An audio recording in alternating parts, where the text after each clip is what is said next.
Hello and welcome to knowledge zone current affair discussion. आज 3 नवंबर के दिन हम डिस्कस करेंगे द हिंदू और पीआईबी के इंपॉर्टेंट करंट अफेयर्स को। चलिए डिस्कशन स्टार्ट करते हैं। पहली न्यूज़ है strategic policy and facilitation bureau SPFB के बारे में। मिनिस्ट्री ऑफ आयुष ने यहाँ पे कोलैबोरेट किया है MS इन्वेस्ट इंडिया के साथ, ताकि यहाँ पर सेटअप किया जा सके स्ट्रैटेजिक पॉलिसी यूनिट का, यानी SPFB का। इसका मकसद है कि यहाँ पर प्लान्ड और systematic growth of Ayush sector को फैसिलिटेट किया जा सके। अब जान लेते हैं SPFB के बारे में। ये ब्यूरो जो है वो सपोर्ट करेगा मिनिस्ट्री की स्ट्रैटेजिक और पॉलिसी मेकिंग इनिशिएटिव में, ताकि इस सेक्टर के जो पोटेंशियल है उसको पूरी तरह से रीच किया जा सके और इसके थ्रू यहाँ पर ग्रोथ और इन्वेस्टमेंट को स्टिमुलेट किया जा सके। MS इन्वेस्ट इंडिया जो कि पार्टनर है इस प्रोजेक्ट में, वो कोलैबोरेट करेगी मिनिस्ट्री के साथ ताकि फ्रेम किया जा सके work plan of the bureau, और यहाँ पर शॉर्ट एंड लॉन्ग टर्म जो टारगेट है उसको यहाँ पर डिफाइन किया जा सके। SPFB के तहत जो एक्टिविटी परफॉर्म की जाएगी उसमें यहाँ पर नॉलेज क्रिएशन और मैनेजमेंट की बात कही गई है। इसके अलावा strategic and policy making support दिया जाएगा। स्टेट पॉलिसी बेंचमार्किंग होगी जिसमें फॉर्मुलेट किया जाएगा यूनिफॉर्म गाइडलाइंस को regarding Ayush sector in India. इसके अलावा इन्वेस्टमेंट फैसिलिटेशन दिया जाएगा ताकि इन्वेस्टमेंट केसेस को फॉलो अप किया सके और मेमोरेंडम ऑफ अंडरस्टैंडिंग जो है उसको फैसिलिटेट किया जा सके। इसके अलावा कोऑर्डिनेट करने की बात कही गई है डिफरेंट डिपार्टमेंट, ऑर्गेनाइजेशन और स्टेट के साथ। इशू रेजोल्यूशन के लिए यहाँ पर इन्वेस्ट इंडिया जो है वो डिफरेंट कंपनीज और इंस्टीट्यूशन के साथ यहाँ पर वर्क करेगा ताकि जो अक्रॉस द स्टेट या किसी डिफरेंट सब सेक्टर्स में जो भी इशू हैं उसको ईजिली रिजोल्व कर लिया जाए। अगली न्यूज़ है गिलगिट बल्टिस्तान के बारे में। अभी न्यूज़ में क्यों है, देखिए इंडिया ने यहाँ पाकिस्तान को कहा है कि वो इमीडिएटली खाली करे इंडियन टेरिटरी गिलगिट बल्टिस्तान को। बैकग्राउंड जान लेते हैं। देखिए पाकिस्तान ने अभी रिसेंटली ये अनाउंस किया है कि वो ग्रांट करेगा provisional provincial status Gilgit Baltistan को, जो कि पार्ट थी princely state of Jammu Kashmir की, जिसको पाकिस्तान ने इलीगली ऑक्यूपाई किया था 1947 में। तो यहाँ पर गवर्नमेंट ऑफ इंडिया ने जो पाकिस्तान का ये जो डिसीजन है उसको फर्मली रिजेक्ट किया है और इंडिया ने उसको एक तरह की वार्निंग दी है कि वो इंडियन टेरिटरी के अंदर किसी भी तरह की मटेरियल चेंज नहीं कर सकता, क्योंकि उसने फोर्सिबली और इलीगल तरीके से कश्मीर के कुछ हिस्सों को ऑक्यूपाई किया था। तो इंडिया ने यहाँ पर कहा है कि जितने भी एरिया हैं जिसको पाकिस्तान ने इलीगली ऑक्यूपाई करके रखा हुआ है वो जल्द से जल्द उन सारे हिस्सों को खाली करे। देख लीजिए ये एरिया है गिलगिट बल्टिस्तान का, और ये एरिया है जिसको पाकिस्तान ने चाइना को दे दिया है, और ये अक्साई चीन है, लद्दाख, जम्मू कश्मीर देख लीजिए आप मैप में, और ये पाकिस्तान ऑक्यूपाइड कश्मीर है जो कि एक्चुअली भारत का ही एक अभिन्न अंग है। डिटेल जान लेते हैं। देखिए इंडियन गवर्नमेंट ने यहाँ कहा है कि union territory of Jammu Kashmir और लद्दाख, इसके अलावा जो गिलगिट बल्टिस्तान का एरिया है वो इंटीग्रल पार्ट है इंडिया का लीगली, जिसको कंप्लीट एंड इररिवोकेबल एक्सेशन किया था जम्मू एंड कश्मीर का यूनियन ऑफ इंडिया में 1947 में। इंडिया ने यहाँ पर अपना वॉइस रेज किया है पाकिस्तान गवर्नमेंट के अगेंस्ट में और कहा है कि पाकिस्तान का इस एरिया में कोई भी हिस्सा नहीं है, जो भी हिस्सा उनके पास है वो इलीगली और फोर्सिबली ऑक्यूपाई किया गया है पाकिस्तान के द्वारा। देखिए पाकिस्तान ने ये जो स्टेप लिया है वो उनकी एक बौखलाहट कही जा सकती है, जब इंडिया ने यहाँ पर आर्टिकल 370 को रिवोक किया और जम्मू एंड कश्मीर और लद्दाख को का जो स्पेशल स्टेटस था उसको एंड किया और यूनियन टेरिटरीज में इनको कन्वर्ट किया। तो उसके बाद पाकिस्तान ने यहाँ पर इस तरह का स्टेप लेने का सोचा है। इसके अलावा देखा जाए तो लास्ट ईयर पाकिस्तान ने बहुत सारे इंटरनेशनल लेवल पे जो ग्रुप्स हैं वहाँ पर नॉक किया है, जिसमें यूनाइटेड स्टेट भी शामिल है। वहाँ भी पाकिस्तान गया था कंप्लेन लेकर के, लेकिन किसी ने उसकी सुनी नहीं। सबने यही कहा कि ये इंडिया का इंटरनल मैटर है और वो इस चीज़ में दखल अंदाजी नहीं करेंगे। इसके बाद अभी रिसेंटली सऊदी अरेबिया ने कुछ दिनों पहले यहाँ पर पाकिस्तान ऑक्यूपाइड कश्मीर और गिलगित बल्टिस्तान को पाकिस्तान मैप से नहीं दिखाया है।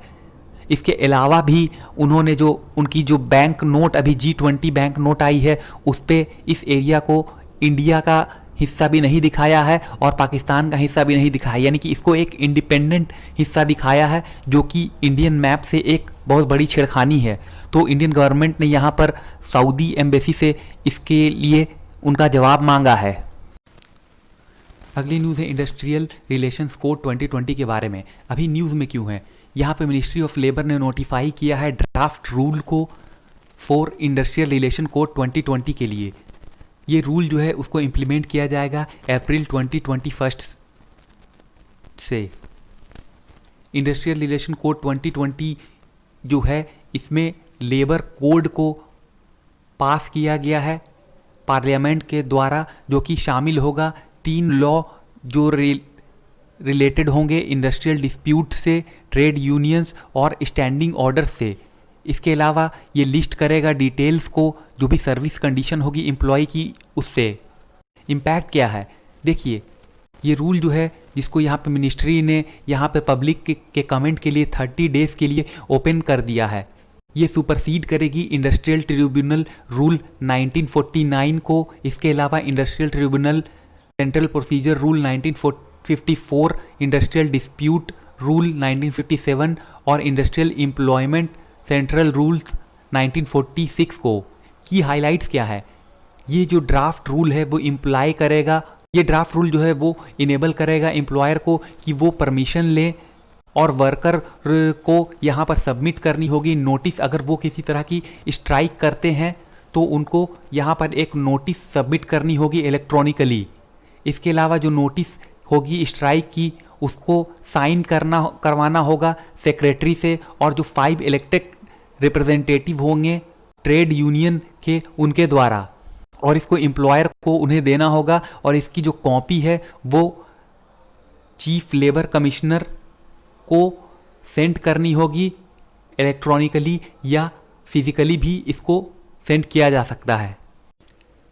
ये जो रूल है इसमें प्रपोज किया गया है कि एक री स्किलिंग फंड को इस्टेब्लिश किया जाए, जो भी वर्कर्स जिनकी छटनी की गई है, जो रिट्रेंच्ड वर्कर हैं उनके लिए। इसके अलावा एम्प्लॉयर को यहाँ पर इलेक्ट्रॉनिकली ट्रांसफ़र करनी होगी उस अमाउंट को, जो कि लास्ट 15 डेज में जो वेजेस को ड्रॉ किया गया है उसके बराबर वो अमाउंट होगी। इसके अलावा जो अमाउंट है वो वर्कर्स के अकाउंट में ट्रांसफ़र करनी होगी, या जो अकाउंट गवर्नमेंट ने मेंटेन की है उसके अंदर विदिन 10 डेज में वो अमाउंट ट्रांसफ़र करनी होगी। ये फ़ंड जो रिसीव की गई है उसको ट्रांसफ़र करेगी सेंट्रल गवर्नमेंट ईच वर्कर्स या उनके अकाउंट में इलेक्ट्रॉनिकली विदिन 45 डेज, जब वो फ़ंड एम्प्लॉयर से रिसीव की गई है उसके बाद। और इस फंड का जो है यूज़ किया जाएगा री स्किलिंग के लिए इस तरह के वर्कर्स के। अगली न्यूज़ है codes on wages norms for annual bonus के बारे में। अभी न्यूज़ में क्यों है, देखिए कोड ऑन वेजेस 2019 के एक प्रोविज़न के अकॉर्डिंग जो कन्विक्शन होगा सेक्सुअल हरासमेंट के उसको ग्राउंड माना जाएगा किसी एम्प्लॉय के बोनस को पे करने से रोकने के लिए। तो यहाँ पर जो अभी प्रेजेंट लॉ है इसमें बोनस को रोकने के लिए जो कंडीशन है उसमें अगर उस एम्प्लॉय के अगेंस्ट में कोई फ्रॉड का मामला है या उसने कोई वायलेंट कंडक्ट किया है, चोरी का मामला या फिर कोई तोड़फोड़ की है, तो इन सब चीज़ों को देखते हुए उसके बोनस को रोका जा सकता है। तो अभी जो ये न्यू कोड है इसके बारे में एक्सपेक्ट किया जा रहा है कि ये ऑपरेशनल हो जाएगा जब गवर्नमेंट इसको नोटिफाई करेगी उसके बाद से।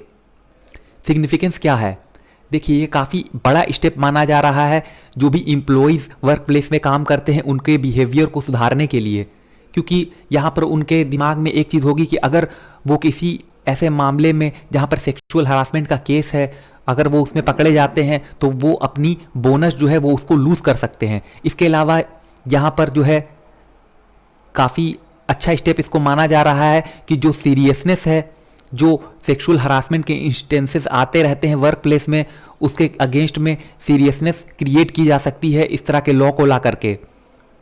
इसके अलावा जो एक्स्ट्रा डेटरेंस है वो भी क्रिएट होगा prevention of sexual harassment law 2013 के अंदर। अब जान लेते हैं POSH लॉ गाइडलाइंस के बारे में। देखिए, जो prevention of sexual harassment law है 2013 का, इसमें फर्म को कहा जाता है कि वो एक इंटरनल कंप्लेंट कमेटी का गठन करेगी, जो कि इंक्वायरी करेगी जो भी सेक्सुअल हरासमेंट के अगेंस्ट में कंप्लेन आएगी वर्क प्लेस में, उस पर ये कमेटी जो होगी वो यहाँ पर रिकमेंडेशन देगी एम्प्लॉयर्स को कि किस तरह के एक्शन लेने हैं in according to the law, और जो इंक्वायरी करनी है वो किस तरह होगी इस तरह के कंप्लेन के अगेंस्ट। इसके अलावा ICC को यहाँ पर पावर दिया गया कि वो डिसाइड कर सकता है अगर कोई गिल्टी पाया जाता है और कोई रिपोर्ट उसके अगेंस्ट की जाती है तो वो फर्दर इसको पुलिस के सामने इस केस को ले जाया जा सकता है, क्योंकि देखा जाता है कि इस तरह के जो केसेस होते हैं उनमें गिल्टी को पुलिस के सामने प्रेजेंट नहीं किया जाता है, यानी कि उसके अगेंस्ट में कोई पुलिस केस फाइल नहीं की जाती है। इस एक्ट के अंदर जो भी सेक्सुअल हरासमेंट है उसको अगर इसमें किसी तरह के अनवेलकम एक्ट या बिहेवियर आते हैं तो उसको कंसीडर किया जाएगा। जैसे कि अगर कोई फिजिकल कांटेक्ट करता है या फिर कोई डिमांड करता है या रिक्वेस्ट करता है सेक्सुअल फेवर के लिए, या सेक्सुअली कोई इस तरह का रिमार्क वो देता है किसी वुमेन पे, या पोर्नोग्राफी को शो करता है, या किसी भी तरह का अनवेलकम फिजिकल वर्बल और नॉन वर्बल कंडक्ट करता है सेक्सुअल नेचर में, तो इसको यहाँ पर एड्रेस किया जाएगा। पेमेंट ऑफ बोनस एक्ट 1965 के बारे में जान लेते हैं। यहाँ पे जो मिनिमम बोनस जो है under the payment of bonus act 1965 के अंडर यहाँ पर 8.33% होगी, जो भी उस एम्प्लॉय की सैलरी होगी उस अकाउंटिंग ईयर में। इसके अलावा जो मैक्सिमम जो बोनस होगा वो 20% होगा उस एम्प्लॉय की जिसकी salary up to 21,000 per month होगी। तो यहाँ पर जो ये पेमेंट ऑफ बोनस एक्ट है इसमें इस लिमिट को अभी तक नोटिफाई नहीं किया गया है। सॉरी, ये जो सैलरी और बोनस पेमेंट लिमिट है इसको अभी तक कोड ऑफ वेजेस एक्ट में मेंशन नहीं किया गया है। सेक्शन 29 ऑफ द कोड जो है वो यहाँ पर कहता है कि जो भी एम्प्लॉय होंगे उनको डिस्क्वालीफाई किया जाएगा उन सारी चीज़ों पे, जैसे यहाँ पर अगर उस एम्प्लॉय के अगेंस्ट में कोई फ्रॉड का केस है या कोई उसकी वायलेंट बिहेवियर का केस है। इसके अलावा जो प्रीमाइस है जहाँ पे वो काम करता है उस जगह पे अगर उसने चोरी की है या किसी तरह का तोड़ फोड़ मचाया है, किसी प्रॉपर्टी को नुकसान पहुँचाया है, या कोई कन्विक्शन है उसकी सेक्सुअल हरासमेंट के केस में, तो यहाँ पर उसको डिस्क्वालीफाई किया जा सकता है बोनस रिसीव करने से। इसके अलावा यहाँ पर जो डिस्क्वालिफिकेशन है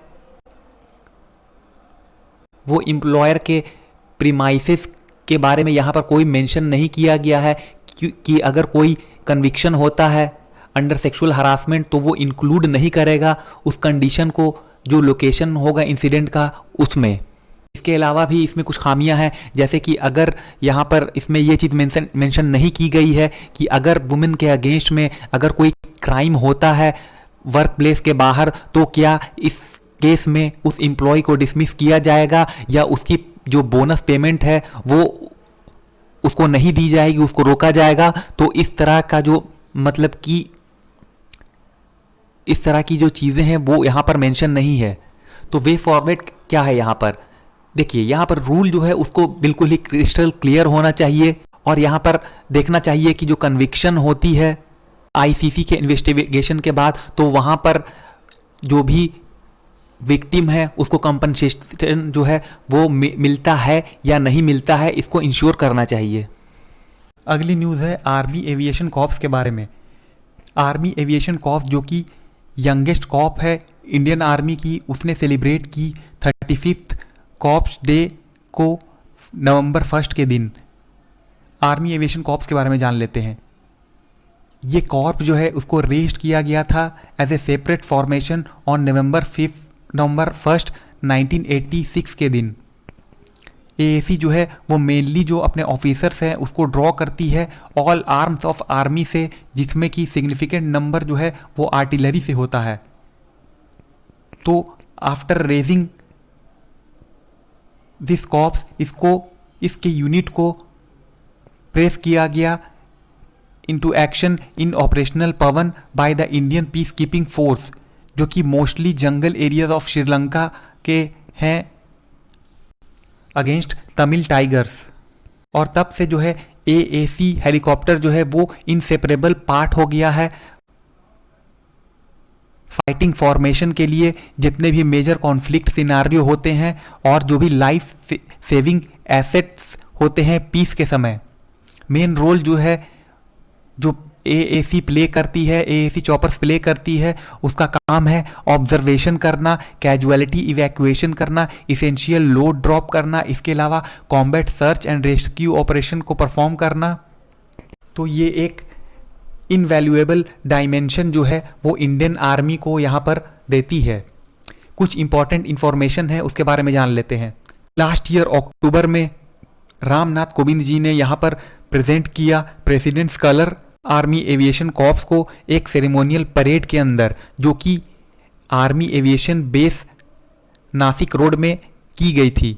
तो यहाँ पर जो प्रेसिडेंट कलर है वो जो प्रेजेंट किया गया है इस कॉर्प्स को, ये एक सेरेमोनियल फ्लैग है, इस मिलिट्री यूनिट को दिया गया है as a symbol for their excellence.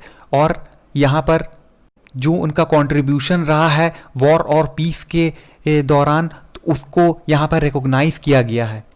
तो ये थी सारी news. Thank you very much for discussion.